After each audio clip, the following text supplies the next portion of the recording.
Hello, everyone. This topic of happiness is a fascinating topic. And the famous Greek philosopher Aristotle said famously, we human beings, we do everything for happiness.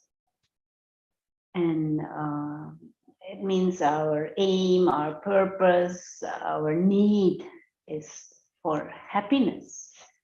And so any choices we make, little choices, whether we sit here or we sit there, whether we talk to someone or not talk to someone, whether we eat something or not eat something, whether we say certain things or not say certain things, deeper motivation behind is that we want a feeling of well-being. We're looking for happiness.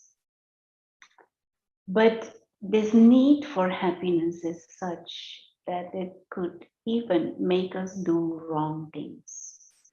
And we go for quick, short-term excitements, which may bring long-term problems. And this is where a certain sense needs to come in, a certain wisdom needs to come in. But there is a fascinating area within the world of medicine that has been becoming increasingly popular the past 20 some years, especially within the field of psychiatry and psychology, which is the area of positive psychology. Now, for many, many, many decades, the focus had been more on depression and on psychosis and mental health problems. And at some stage, a few of the famous or well-known psychiatrists and some psychologists, they started to think in a different way. And they started to think we should be more aware of what is going on in people's minds when they are happy. What are the factors that create a certain well-being and happiness? And one project of research which was very interesting is about what they had asked what is it, young adults around the age of 18, 19, 20, what they think makes them happy. And very interesting things they say. And it is in line with certain general beliefs that the general population also holds. They think wealth, for example, they want to be rich, or they want to be famous. That is another thing. They think they want to be famous, they want to be well known, they want to have a good position, a high position, and do everything for that. Or the thought is that beauty and physical appearance, they want that because we think that makes us happy. Or some sense pleasures, some sense indulgence, and some sense pleasures. These are like big categories of statements that in this group of younger people, 18, 19, 20 years old, who were asked what would make you happy, what you think makes you happy, what do you want in your life. These are the things they mention.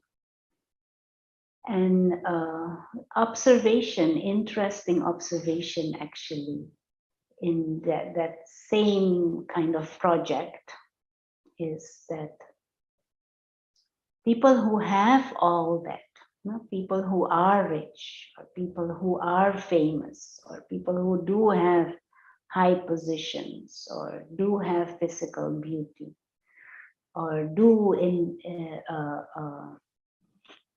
spend their time in sense pleasures, drinking and watching certain things, uh, their mind does not necessarily experience any more happiness than someone who doesn't. Someone who is rich is not necessarily more happy than someone who is just middle class.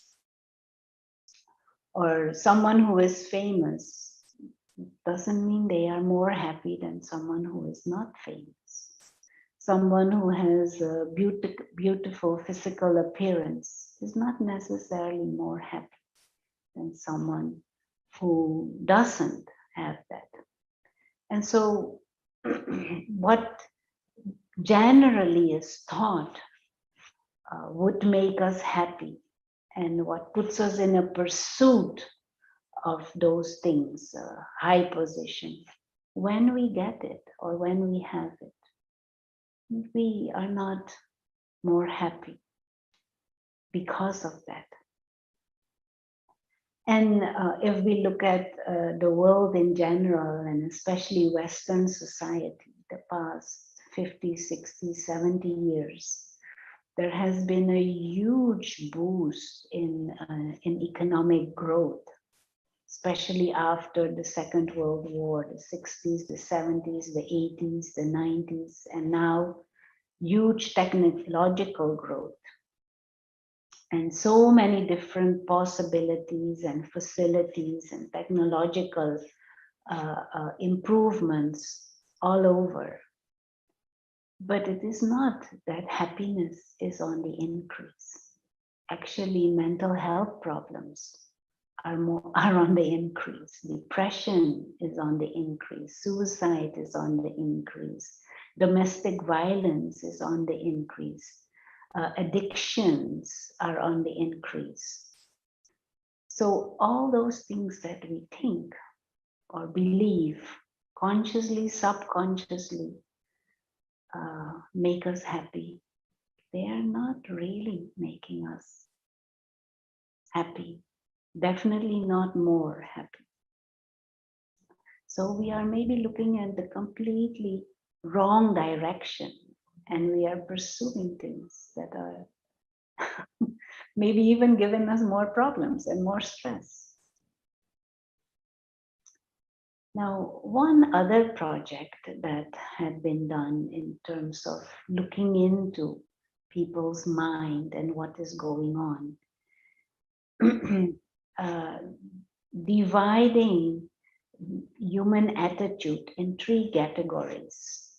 Now, one is the category of takers, one who has the attitude of taking, one who has an attitude of giving, and the other category is of havers. Now, so the first category, they are happy when they take. When they can take something, when they can get somebody to give them things, then they are happy. Others are when they are giving. In the giving, they are happy. And the third is they are happy, they think they are happy, and they are happy because they own things. And when they observe the minds and the dominant emotions within those three categories, the first one, the takers, they are always in a mode of either worry and anxiety or complaining. They want to take, so they worry whether they can get. Or they are complaining that they don't have enough. And the taking and giving is not only at a physical level. Sometimes it's about, I didn't get enough respect. I didn't get enough attention. I didn't get anybody to love me. That taking attitude. And havers, those who have, and they're always protecting what they have. So they're always worried that they might lose something. Their anxieties and their worries is about losing what they have. So everyone and everything is perceived as a potential threat. And now the givers, they have observed they are the ones who are usually in a mindset of a certain self-confidence, a certain self-respect, but also they are happy. They are, amongst all the three, they are the happiest.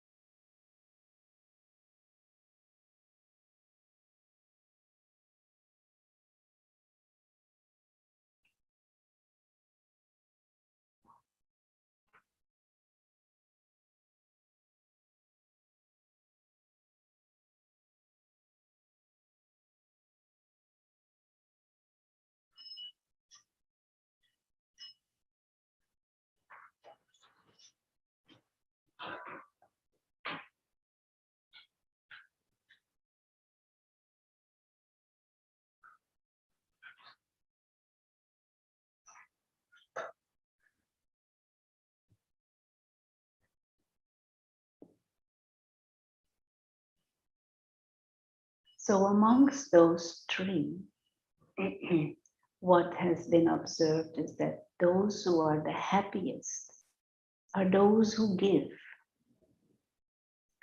And this is kind of interesting to know. Regardless of circumstances, regardless of life situations, those who have an attitude of giving, an attitude of collaborating, an attitude of cooperating, they are the happiest compared to havers and compared to givers. And that giving has this kind of deeper magical result. There is a deeper sense of respect for self. And this giving it becomes even more powerful when it is done anonymously. So not to some friends or relatives, because then there is the calculation what they will give me back. But this selfless, unconditional, better yet even anonymous giving. And giving can be done silently also. It is not only about I'm giving you something physically, but giving can be done through thoughts. Thoughts of appreciation, thoughts of respect, thoughts of love, thoughts of cooperation. Even a smile can be giving. And this is an invitation for you to experiment with it. Experiment with this in your own life. Observe when there is the giving mode, when there is the taking mode, when there is the having mode. Having is like me, my, all the time, this chant going on. That is easy way to make the self miserable.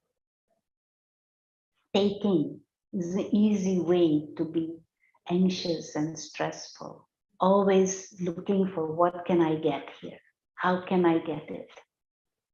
Whilst using life as a way to give, to share, to cooperate, to empower, to see beauty, to encourage, an attitude of giving.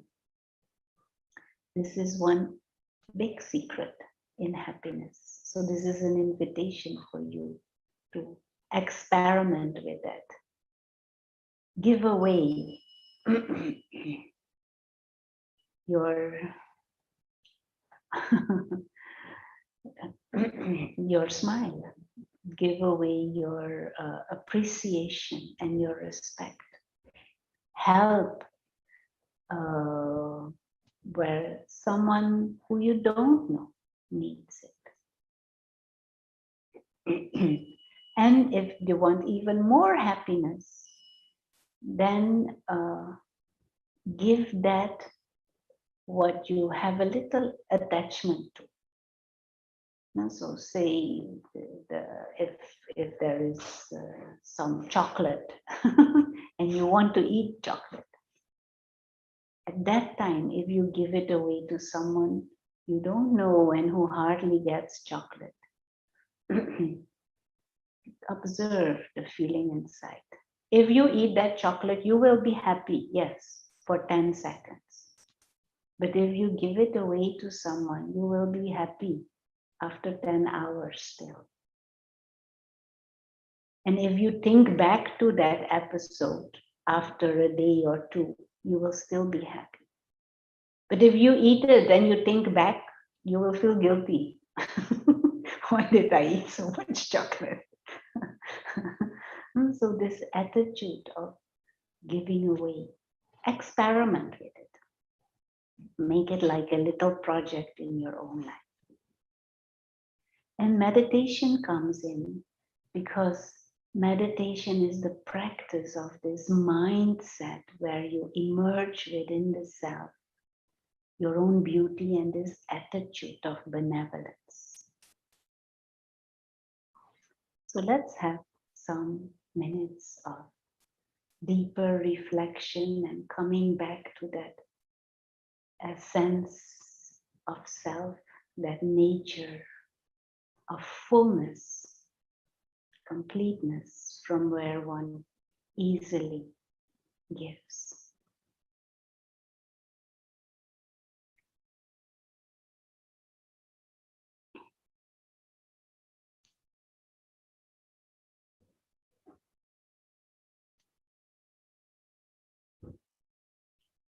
Let us use the power of concentration and the power of perception, perceiving that there is a visible physical dimension and there is an invisible non-physical dimension.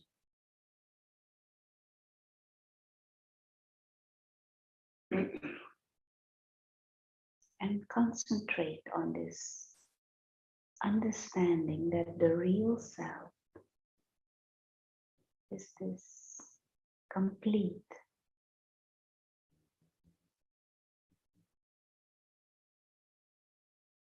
timeless, invisible being of consciousness, who is innately a being of peace, a being of love, free.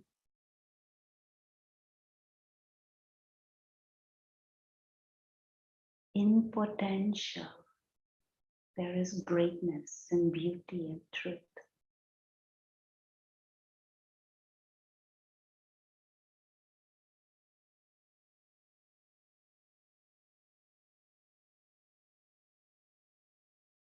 And all that blocks us from accessing that beauty and truth is ego. And falsely identifying ourselves as needy mortals, physical human beings who lack all kinds of things.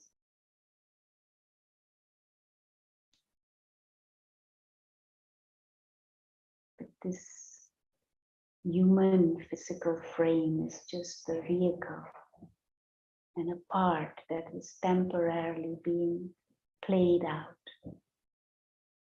But the player, the actor, is the invisible soul, the real self.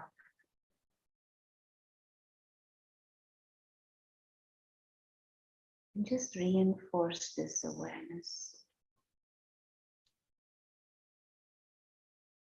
using the image of a star, a living light.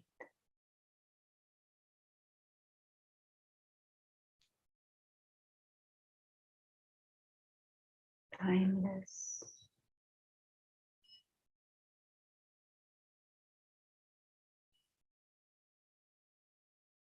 free, secure,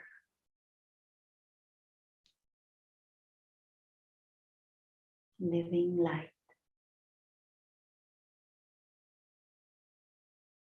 operating from the center of the forehead, behind the eyes,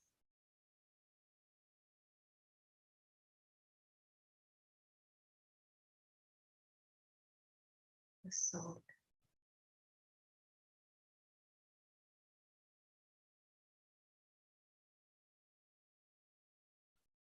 Who is innately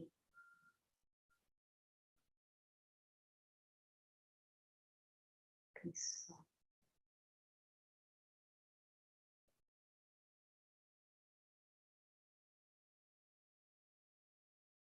imperishable,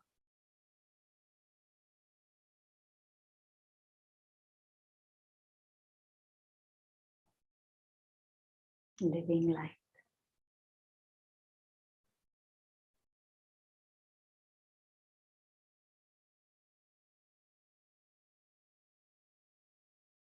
And as this living light continues to play the game,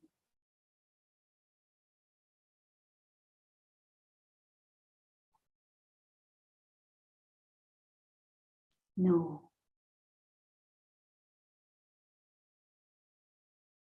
that the highest game we can play is to be in the attitude of giving.